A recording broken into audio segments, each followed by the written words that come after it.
गोवा का मडगांव इलाका, जिसकी निगहबानी खुद विशाल समंदर करता है, आज आधी रात को समंदर की लहरों की आवाज इस खामोश रात को और रहस्यमयी बना रही थी। समंदर के किनारे से थोड़ा हटकर एक पुराना लाइट हाउस अंधेरे में चुपचाप खड़ा था। उसी किनारे दो लोग एक पुरानी टूटी हुई नाव के पास बैठकर फेनी पी रहे थे।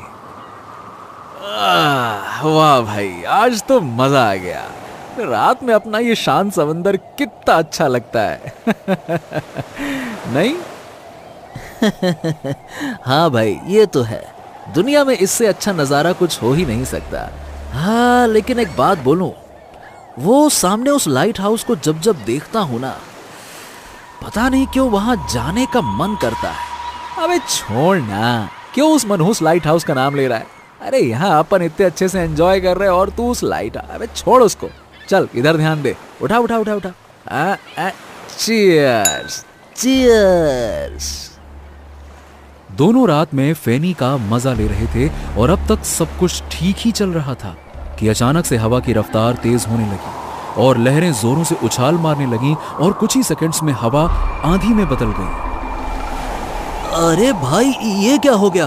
अचानक से ये आंधी कैसे आ गई? अरे बोला था ना मनहूस कि उस लाइट हाउस का नाम ना ले, देखा तूने? ओहो! आंधी ने देखते ही देखते भयानक रूप ले लिया। समंदर ऐसे हिल रहा था मानो बहुत बड़ा भूकंप आ गया हो। दोनों ही घबराकर वहां से उठ गए। अबे जल्दी चल, जल्दी निकल यहां से। जाते जाते जाने क्यों उस आदमी की नजर वापस से लाइट हाउस पर अटक गई। अरे जल्दी चलना यहां से, घूर क्या रहा है? अरे इस आंधी में कहां जाएंगे? कुछ नजर भी नहीं आ रहा है। चल उस लाइट हाउस में चलते हैं, जब आंधी रुकेगी तो चले आएंगे। अबे पागल वागल हो गया है क्या? जानता नहीं कि कितनी खतरनाक जगह है वो? सुनी नहीं है क्या इसकी कहानियां?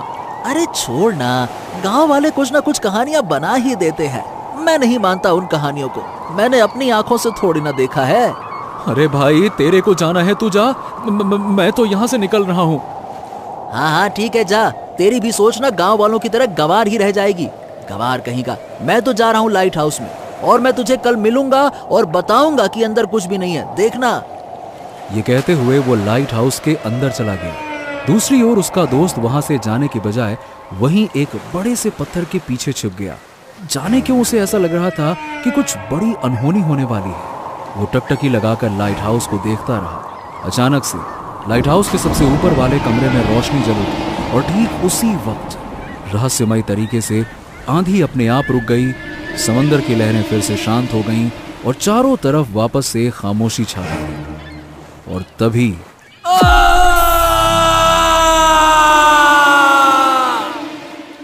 एक जोरों के चिल्लाने की आवाज ने समंदर पर छाई खामोशी की छाती को चीरकर मडगांव के सारे इलाके को अपने आगोश में ले लिया। वो चीख उस आदमी की थी जो लाइट हाउस के अंदर गया था। आखिरकार गांव के लोगों की कहानी सच निकली। लाइट हाउस की खिड़की के बाहर उस आदमी की लाश रस्सी से लटक कर झूल रही थी। गोवा का नाम सुनते ही सबके जहन में ख्याल आता है छुट्टियों का, मौज मस्ती का और समंदर की बलखाती लहरों का। लाखों लोग यहाँ पे हर साल अपनी सारी चिंताएं भूलकर घूमने के लिए आते हैं। लेकिन उन लोगों के ठीक उलट आज मडगांव के किनारे गंगा नाम का मछुआरा चिंता में डूबा हुआ था। ओहो, कल एक ठो मछली जाल में ना फंसी रही, आज तीन ठो जाल बिछाए हैं। अब आज मुझे निराश मत करना समंदर भैया। ये कहते हुए गंगा ने पहला जाल धीरे धीरे अपनी ओर खींचा। आसपास के बाकी मछुआरे गंगा के जाल को बड़े ध्यान से देख रहे थे। एक पल के लिए उसे लगा कि जाल में कुछ है, मगर ये क्या? जाल के अंदर से निकला एक नारियल। सारे मछुआरे जोर जोर से हंसने लगे और एक ने कहा, अरे गंगा भैया, क्या बात है, आप तो कमाल के जादूगर निकले, समंदर के अंदर से नारियल निकाल लिया। चलो भैया, कोनो बात नहीं, आज गंगा भैया चखने में मछली की जगह नारियल की चटनी ले लेंगे। ए समंदर भैया, इज्जत पर नारियल पानी काहे फेंक रहे हो? थोड़ा तो रहम करो। चलो अब दूसरा जाल खींचता हूँ, इस बार लाज रख लेना। हाँ चलो। गंगा ने एक बार फिर से दूसरा जाल खींचा। उसने अपना हाथ जाल के अंदर डाला। अंदर कुछ तो है। गंगा ने उसे बाहर निकाला और उसकी फूटी किस्मत जाल के अंदर से निकला एक टूटा हुआ चप्पल। अरे ये का है गंगा भैया, जाल से चप्पल, वो भी एक ठो और वो भी टूटी हुई। ए, चुप करो, अपना काम से काम रखो। ससुरा, तुम लोग जैसे रोज रोज शाह का भेल पकड़ते हो क्या? अरे हो जाता है कभी कभी, कोनो बड़ी बात थोड़ी ना है। काम करो, चलो अपना अपना चलो। ए, गंगा भैया को गुस्सा आ गया। हाँ हाँ चुप रहो, वरना चप्पल फेंक के मारेंगे, वो भी टूटी वाली। अरे बस बहुत हो गया, इस बार तो पक्का कोनो न कोनो मछली फंसेगी। अरे इतनी बुरी किस्मत तो उस टूटी चप्पल की भी नहीं होगी। गंगा ने अपना तीसरा और आखिरी जाल खींचा। अचानक से जाल के अंदर कुछ हरकत हुई। गंगा की आंखों में उम्मीद की लहरें उठने लगीं। बाकी लोग भी उसे टकटकी लगाकर देखने लगे। गंगा ने जाल के अंदर से उस चीज को तुरंत निकाला। वो कोई मछली नहीं बल्कि ड्रम पकड़े हुए बंदर का एक खिलौना था। गंगा को अपनी फूटी किस्मत पर यकीन ही नहीं हो रहा था। वो अपने भाग्य को कोसने ही वाला था कि खिलौने का ड्रम अपने आप बजने लगा। गंगा के मुंह से डर के मारे चीख निकल गई और खिलौना फिर से समंदर में गिर गया। अब बताओ भला, एक जमाना था जब इस गंगा का बाप जमुना अपनी बहादुरी के लिए मडगांव में मशहूर था और उसका बेटा निकला ऐसा डरपोक। गंगा ने मछुआरों की बातें सुन ली। उसे गुस्सा तो जरूर आया, लेकिन उसने चुप रहना ही बेहतर समझा। वो चुपचाप अपने सारे खाली जाल समेटकर जाने लगा कि तभी उसकी नजर पास में रखे मछुआरों की टोकरी पर पड़ी। ताजा मछलियां चमक रही थीं। गंगा ने इधर उधर देखा और फुर्ती से 3-4 मछलियां टोकरी से चुराकर चुपचाप निकल गया। हाय रे हाय, क्या पता ये किसकी पनौती लग गई है हमको। कहीं अपनी ही पनौती तो नहीं लग गई। ए भैया, एक बोतल फेनी तो देना। अरे ये क्या है गंगा? ये मछली इस बाटली से ज्यादा महंगी है, रख ले। पिछले 30 सालों से गंगा की यही दिनचर्या है। सुबह मछली पकड़ना, दोपहर में खाना बनाना और फिर फेनी पी के फेनी के नशे में धुत होकर सो जाना। दरअसल आज से 30 साल पहले गंगा की मां के मौत के बाद उसके पिता जमुना बनारस से मडगांव आकर बस गए। उस वक्त गंगा की उम्र सिर्फ 15 साल की थी। शुरू में जमुना बाकी मछुआरों की तरह मछलियां ही पकड़ता था और समंदर से जैसे उसकी यारी हो गई थी। वो लहरों से ऐसे खेलता जैसे कोई बच्चा खिलौनों से खेलता रहा हो। सारे मडगांव में उसकी बहादुरी मशहूर थी। फिर एक दिन पता नहीं कहां से उसे पता चला कि लाइट हाउस में सिक्योरिटी गार्ड की जगह खाली है, पर वहां कोई आने को तैयार नहीं था। लोग कहते थे कि वहां किसी प्रेत का वास है। वहां अगर रात को कोई भी भूले भटके भी गलती से चला जाता तो अगली सुबह उसकी लाश उसके सबसे ऊपरी कमरे की खिड़की से बाहर की ओर लटकी हुई मिलती। इसीलिए गांव के लोग उस लाइट हाउस की ओर देखना तक नहीं चाहते थे। उसके बारे में बात करना तो बहुत दूर की बात थी। कई सालों बाद अचानक से सरकार ने उस लाइट हाउस को फिर से शुरू करना चाहा, मगर किसी की हिम्मत नहीं हुई उस लाइट हाउस में नौकरी करने की। अपने बेटे गंगा के भविष्य को देखते हुए जमुना ने यह तय किया कि ज्यादा पैसे कमाने के लिए वो रात में गार्ड की नौकरी कर लेगा, और उसने यही किया। कुछ दिन तक तो सब कुछ ठीक ठाक चलता रहा और फिर गंगा के जीवन में आती है वो काली रात जिससे वो कभी उबर नहीं पाया। बाबा, आज तूफान कुछ ज्यादा ही तेज नहीं है? हाँ बेटा, इसीलिए हमें ज्यादा सावधान रहने की जरूरत है। और हाँ, संभल के सीढ़ियां चढ़ना, ठीक है? जैसे ही उन दोनों ने अपने कदम आगे बढ़ाए, अचानक से चमगादड़ों का एक झुंड ठीक उनके सर के ऊपर से गुजरा। अरे ओहो, ये का अचानक से इतने सारे चमगादड़ कहां से आ गए? हर रोज तो सफाई करता हूँ, पिछले 6 महीने से तो यहाँ एक भी चमगादड़ ना देखा। खैर ए बेटा, आराम से मेरे पीछे पीछे आ जाओ। हाँ ठीक है, आराम से आराम से। दोनों लाइट हाउस के ऊपर वाले कमरे पर पहुंचे। जमुना ने लालटेन की ओर देखा। हाँ, अब जल्दी से ये लालटेन में तेल डाल दूं ताकि यहाँ से गुजरने वाले जहाजों को ये लाइट हाउस दिख जाए और उन्हें दिशा का सही अंदाज मिल जाए। चल भैया। जमुना ने लालटेन के अंदर तेल डाला और रोशनी कर दी। कमरे में उजाला फैल गया। लालटेन की रोशनी में जमुना और गंगा की परछाई कमरे की दीवार पर साफ दिख रही थी। अचानक से गंगा ने देखा कि दीवार पर एक तीसरी परछाई धीरे धीरे फैल रही है। गंगा ने तुरंत चारों ओर नजर दौड़ाई, पर वहां उन दोनों के अलावा और कोई नहीं था। वो डर गया। उसने अपने पिता की ओर देखकर बोला, बाबा बाबा, वहां कोई दीवार पर है।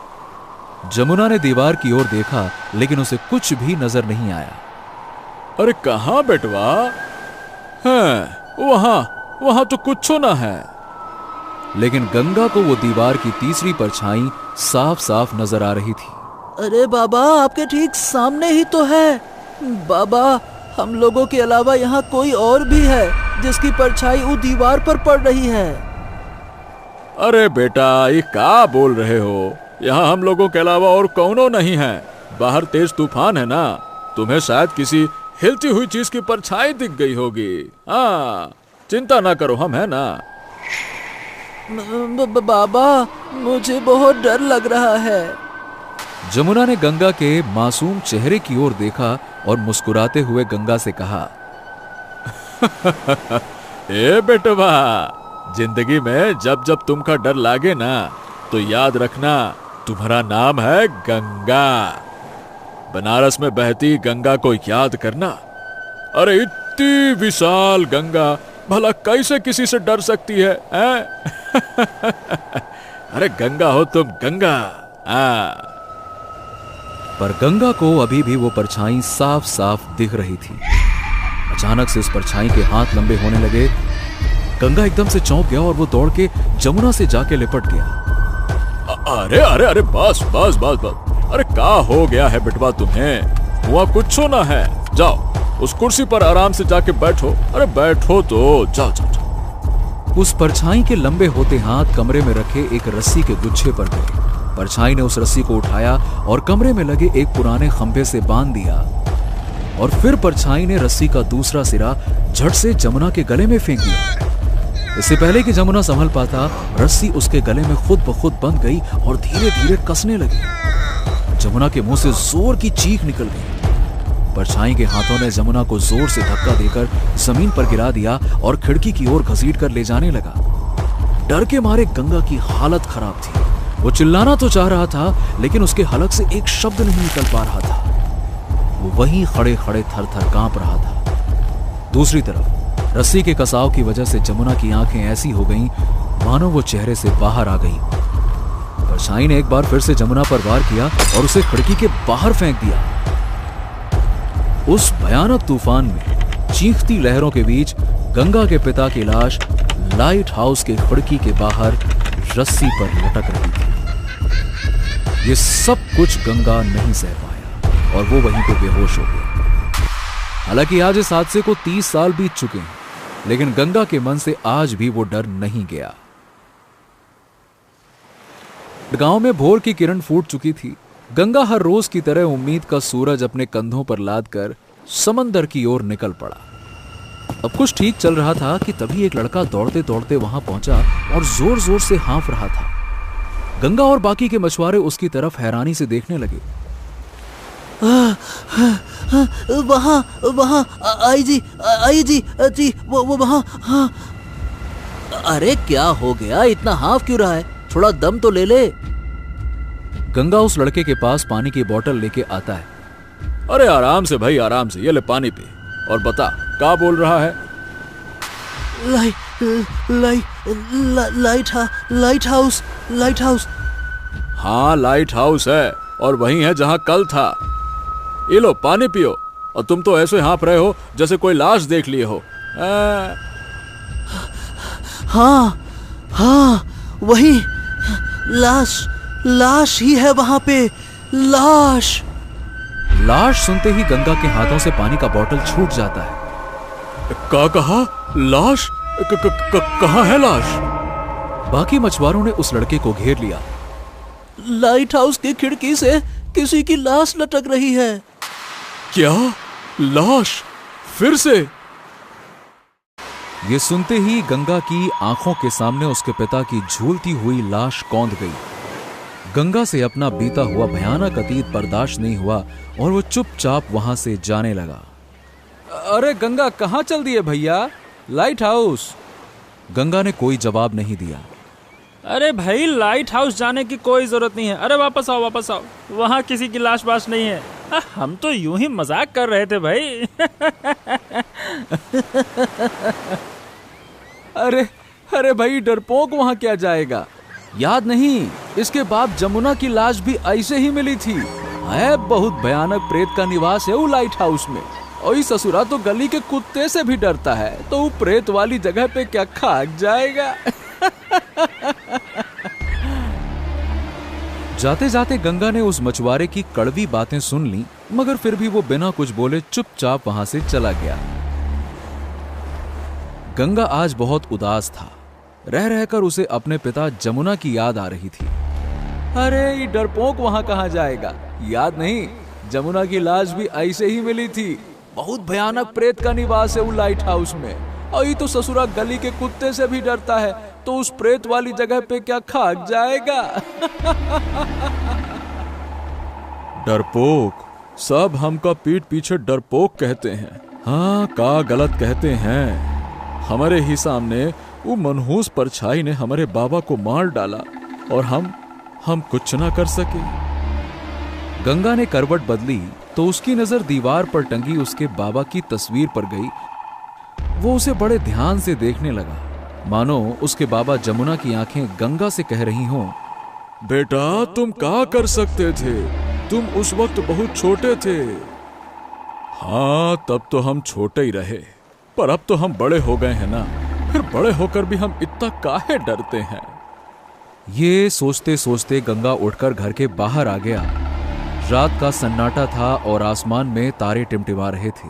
गंगा टार्च की रोशनी जलाकर सड़क पर अकेले ही टहलने लगा। उसे खुद भी नहीं मालूम था कि वो कहाँ जा रहा है। बस अपना थका और हारा हुआ चेहरा लेकर बिना कुछ समझे चले जा रहा था। वो टहलते टहलते समंदर के ठीक उसी किनारे की ओर पहुंच गया जहां पे लाइट हाउस था। समंदर में लहरें ऊंची ऊंची उठ रही थीं और सामने वही पुराना लाइट हाउस चुपचाप खड़ा था। और ठीक 15 साल बाद गंगा भी। गंगा थोड़ी देर तक उस लाइट हाउस को देखता रहा और फिर खुद से बातें करने लगा। हाँ, ये बात तो तय है कि वो लाइट हाउस में जौन प्रेत ने हमारे बाबा को मारा, उसी ने उस आदमी को भी मारा है। आज से कुछ 10 साल पहले भी ठीक इसी तरह से एक मौत और भी हुई रही। गंगा के मन में कई तरह के सवाल उमड़ रहे थे और अचानक से उसके कदम धीरे धीरे लाइट हाउस की तरफ बढ़ने लगे। वो लाइट हाउस के दरवाजे पर आकर रुक गया। क्या करें? अंदर जाकर देखें का? अब हम जानना तो चाहते हैं कि वो भूत ने हमारे बाबा को मारा काहे, लेकिन अंदर जाने के बाद कहीं वो भूत ने हमारे ऊपर हमला कर दिया तो? अरे डर तो लगा ही रहा है। कुछ समझ में भी नहीं आ रहा कि करें तो करें का हम। गंगा को वाकई डर तो लग रहा था, पर उसी वक्त उसे अपने पिताजी की बात याद आई। ए बेटवा, जिंदगी में जब जब तुम्हें डर लगे ना, तो याद रखना तुम्हारा नाम गंगा है, और बनारस में बहती गंगा को याद करना। इतनी विशाल गंगा भला किसी से कैसे डर सकती है? अपने पिता की ये बात याद आते ही गंगा की हिम्मत बढ़ गई और उसने लाइट हाउस के दरवाजे को खोलने की कोशिश की। गंगा ने थोड़ी ताकत लगाई और एक कराहती हुई आवाज के साथ लाइट हाउस का दरवाजा खुल गया। गंगा ने एक लंबी सांस ली और लाइट हाउस के अंदर घुस गया। ठीक उसी वक्त अचानक से समंदर में हवा तेज बहने लगी और देखते ही देखते बहती हुई तेज हवा आंधी में बदल गई। समंदर की चीखती हुई लहरों के बीच गंगा सीढ़ियां चढ़ने लगा। धीरे धीरे एक एक सीढ़ी चढ़ते हुए गंगा को ऐसा लग रहा था कि जैसे अतीत का कोई पन्ना खुल रहा हो। कुछ सीढ़ियां चढ़ने के बाद जैसे ही वो ऊपर की ओर मुड़ा, गंगा पर अचानक से चमगादड़ों के झुंड ने हमला कर दिया। गंगा हड़बड़ा के सीढ़ियों पर गिर गया, पर उसने जैसे तैसे हिम्मत की और वापस से खड़ा हुआ। थोड़ी ही देर में गंगा लाइट हाउस के उसी कमरे में पहुंचता है जहां आज से 30 साल पहले उसके पिता की हत्या हुई थी। टॉर्च की रोशनी में गंगा की नजर पुराने लालटेन पर पड़ी। वैसे तो हवा बहुत तेज चल रही थी, लेकिन इसके बावजूद गंगा के चेहरे पर पसीना आ रहा था। उसने अपनी जेब टटोली। उसके पास एक माचिस की डिब्बी थी। गंगा ने अपनी जेब से माचिस बाहर निकाली और हवा से बचाते हुए जैसे तैसे लालटेन को जलाया। घुप अंधेरे से भरा वो लाइट हाउस अचानक रोशनी से जगमगा उठा। गंगा ने चारों तरफ नजर घुमाई। सब कुछ वैसा का वैसा ही था। दीवार पे जगह जगह पर जैसे बीते हुए समय के नक्शे के टुकड़े चिपके हुए थे। एक कोने में जंग लगी चाबियां टंगी हुई थीं और कोने में सड़ चुकी लकड़ी की एक अलमारी, कुछ पुरानी घड़ियां, कंपास, पुरानी और आधी फटी हुई कुछ तस्वीरें, बंद पड़ा पीले रंग का एक रेडियो और कुछ रस्सियां। गंगा ने यह सब कुछ आज से 30 साल पहले देखा था। आज इतने साल बाद वो उसी जगह पर खड़ा होकर अपने पिता के मौत के रहस्य से पर्दा उठाने के लिए आया है। गंगा अचानक से बोल पड़ा। हाँ, देखो, हम जानते हैं कि तुम यहीं हो। हमारे सामने आओ और पहचानो हमको। हम वही लड़के हैं जिसके पिता को 30 साल पहले तुमने बड़ी बेरहमी के साथ ठीक हमारे सामने मार डाला रहा। इन गुजरते 30 सालों तक हम अपनी नजरों में गिरे रहे, एक कायर की जिंदगी गुजारी और दुनिया भर से दुत्कार सुनते रहे। मगर अब नहीं, अब और नहीं। हमारे सामने आओ और हमको बताओ कि हमारे पिता का कसूर क्या रहा और कौन हो तुम। सामने आओ हमारे। कुछ देर तक खामोशी छाई रही, मानो गंगा सिर्फ अपने आप से बातें कर रहा हो। गंगा को कोई जवाब नहीं मिला। गुस्से में आके गंगा ने पास में रखी एक खराब दीवार की घड़ी जोर से उठाकर जमीन पर पटक दी। शीशे की टूटने की आवाज लाइट हाउस में गूंज उठी। एक लंबी चुप्पी के बाद अचानक से कमरे में एक कंपन शुरू हो गया। वहां रखे अलमारी थरथराने लगे। सारे खराब पड़ी घड़ियां एक साथ बजने लगी। कंपास की सुइयां खुद ब खुद तेजी से घूमने लगी। अब गंगा को समझ में आ गया, ये संकेत था कि वो प्रेतात्मा कमरे में आ चुका है। गंगा के दिल की धड़कनें तेज होने लगी। उसके पीठ के ठीक पीछे की दीवार पर एक लंबी परछाई उभरी। कमरे में अचानक से कंपन होने लगी और सारा का सारा सामान हिलने लगा। गंगा धीरे धीरे करके पीछे की ओर मुड़ा। दीवार पर दूसरी अनजान परछाई को देख गंगा की जोर की चीख निकल गई। मगर अगले ही पल गंगा ने अपने आप को संभाला और हिम्मत करते हुए बोला, कौन हो तुम? सामने आओ, तुम हमें डरा नहीं सकते। गंगा के ऐसा बोलते ही लकड़ी की एक अलमारी अचानक से गंगा की ओर गिर पड़ी। गंगा की अंदर ही अंदर हालत खराब हो रही थी। वो डर के मारे दरवाजे की ओर तेजी से भागा, लेकिन लोहे का वो भारी दरवाजा जोरों की आवाज के साथ में एकदम से बंद हो गया। गंगा कमरे की दूसरी तरफ भागा। वहां बंद पड़ा रेडियो अचानक से कुछ अजीब अजीब सी डरावनी आवाजें निकालने लगा, मानो कोई करा रहा। कराने की आवाज तेज होती गई, जैसे कोई रेडियो का वॉल्यूम बढ़ाए जा रहा हो, और फिर अचानक से वो कराने की आवाज जोर जोर की डरावनी हंसी में तब्दील हो गई। ये क्या हो गया? ये क्या हो रहा है? पागल कुत्ते ने काटा रहा हमें जो हम यहाँ आए रहे। लगता है कि आज हमारी मौत हो जाएगी। हे भगवान, क्या करें हम, क्या करें? भागने का कोई रास्ता भी तो नहीं है। गंगा ने सपने में भी नहीं सोचा था कि उसे एक दिन ये सब कुछ देखना पड़ेगा। इससे पहले कि वो कुछ सोच पाता कि आगे क्या करना है, परछाई के हाथ लंबे होने लगे और वो दीवार से निकलकर गंगा की तरफ बढ़ने लगे। गंगा बिना कुछ सोचे समझे कमरे में इधर उधर भागने लगा और उसके हाथ जो कुछ भी लगता वो उठाकर सीधा उस परछाई की तरफ फेंकने लगा। मगर इसका उस प्रेत पर कोई असर नहीं हुआ। थक-हार कर गंगा अचानक से तनकर खड़ा हो जाता है। बस बहुत हुआ।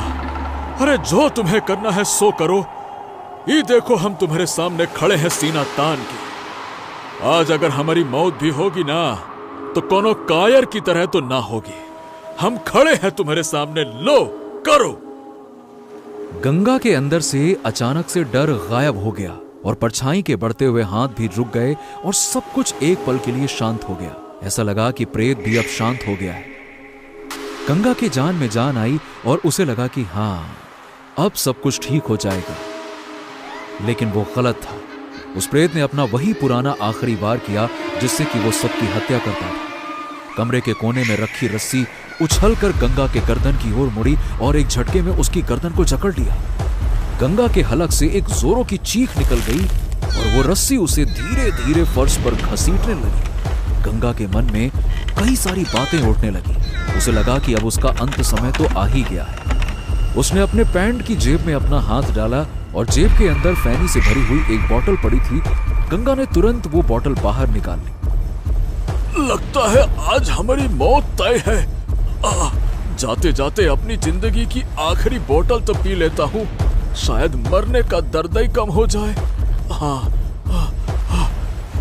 गंगा ने बिना देर किए हुए बोतल को अपने होठों से लगाया और जल्दी जल्दी पीने लगा। बोतल अभी आधी खत्म ही हुई थी कि गंगा की गर्दन को एक जोर का झटका लगा और वो कमरे की खिड़की की तरफ आ गिरा। प्रेत ने अपनी पूरी ताकत लगाई जोर से और गंगा को वैसे ही खींचने लगा जैसे वो हर आदमी को फंदे में लटकाकर मारता आया था। रस्सी का फंदा कसता जा रहा था। गंगा के दिमाग की नसें तनती जा रही थीं। वो समझ गया कि अब उसकी मौत निश्चित है। उसने हड़बड़ाहट में फैनी से आधी भरी अपनी बोतल को सामने की दीवार पर जोर से फेंक दिया। पर यह क्या, बोतल दीवार पर टकराने के बजाय बीच में हवा में ही रुक गई और उस बोतल के अंदर धीरे धीरे सफेद रंग का धुआं भरने लगा। रस्सी की पकड़ भी अचानक से ढीली पड़ गई और सब कुछ पहले के जैसा हो गया, मानो वहां कुछ हुआ ही नहीं था। गंगा की जान में जान आई। वो तेजी से सांसें लेने लगा, पर उसे समझ में नहीं आया कि अचानक से ये सब कुछ क्या हो गया। अरे ये सब क्या हो गया? वो बोतल हवा में कैसे लटक रही है और उसके अंदर ही सफेद धुआं कैसे? गंगा उठकर हवा में लटकती उस बोतल के पास गया। वो उसे कुछ देर ऐसे ही घूरता रहा। उसे कुछ हल्की हल्की आवाज में सुनाई दिया, कोई ऐसी आवाज जो शायद चिल्ला रही थी। गंगा अपने कान को बोतल के नजदीक ले जाता है। उसे किसी की घुटी हुई आवाज आती है, मुझे बाहर निकालो, मुझे बाहर निकालो। क्या? मुझे बाहर निकालो। अरे पागल हो गए हो क्या तुम? तुम्हें बाहर निकाल दें ताकि तुम फिर से हम पे हमला कर सको। ओ कौन तुम, पहले ये बताओ। उस आईने के सामने जाओ। गंगा की नजर कमरे के कोने में एक पुराने शीशे की ओर जाती है। वो बोतल को उस आईने के सामने लेके जाता है और आईने के सामने बोतल को रखते ही उस आईने में आदमी का शरीर उभर आता है, जिसके शरीर पर हर जगह घाव थे जिसमें से खून रिस रहा था। गंगा उसे देखकर थोड़ी देर के लिए डर गया, पर फिर उसने हिम्मत करते हुए कहा, तुम तो घायल हो। तुम्हारी ये हालत किसने कर दी? अच्छा, अपने बारे में बताओ और तुम ये भी बताओ कि तुम यहाँ आने वाले हर आदमी की जान काहे ले लेते हो, हैं? कुछ देर पहले तक जिस प्रेत का आतंक सारे मडगांव पर फैला हुआ था, वो अब आईने के अंदर बिल्कुल असहाय खड़ा था। उसने एक लंबी सांस ली और कहने लगा, मेरा नाम एंथनी है। आज से कुछ 50 साल पहले की बात है। मैं उस वक्त लाइट हाउस में हेड सिक्योरिटी गार्ड था, काम का पक्का और ईमानदार। पर उस वक्त मेरा एक असिस्टेंट हुआ करता था, रघु। हम दोनों मिलकर उस लाइट हाउस की निगरानी करते थे और देखभाल भी करते थे। दिन हमारे आराम से कट रहे थे। रोज ठीक समय पर हम दोनों लाइट हाउस आते, अपना काम अच्छे से करते। सरकार की दी हुई सैलरी से हमारा काम बढ़िया चल रहा था, सब कुछ ठीक चल रहा था। पर अचानक एक रात लाइट हाउस की उस खिड़की से मुझे कुछ दिखा। वो चांदनी रात थी। नीचे समंदर के किनारे चांद की रोशनी में कुछ चमक रहा था। मैं नीचे गया और पाया कि वो चमकती हुई चीज एक लकड़ी का बक्सा था, जिस पर चांदी का एक बड़ा सा ताला लगा हुआ था। बक्सा बड़ा भारी था। मैंने रघु को बुलाया और हम दोनों उसे ऊपर लाइट हाउस में लेकर आए। रघु ने उस बक्से के ताले को तोड़ा। फिर उसके बाद अंदर हमने जो देखा उसे देखकर तो हमारी आंखें फटी की फटी रह गई। उस बक्से में चांदी और सोने के जेवर भरे हुए थे। पता नहीं वो बक्सा समंदर में कैसे आया।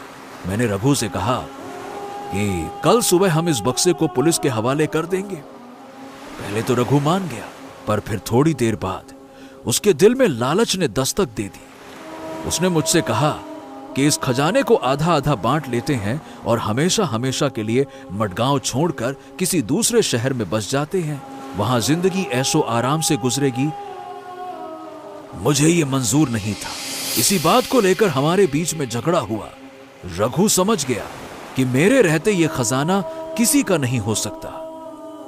मैं जैसे ही सोने गया, उसने चाकू से मेरे ऊपर कई वार किए और मुझे मार डाला।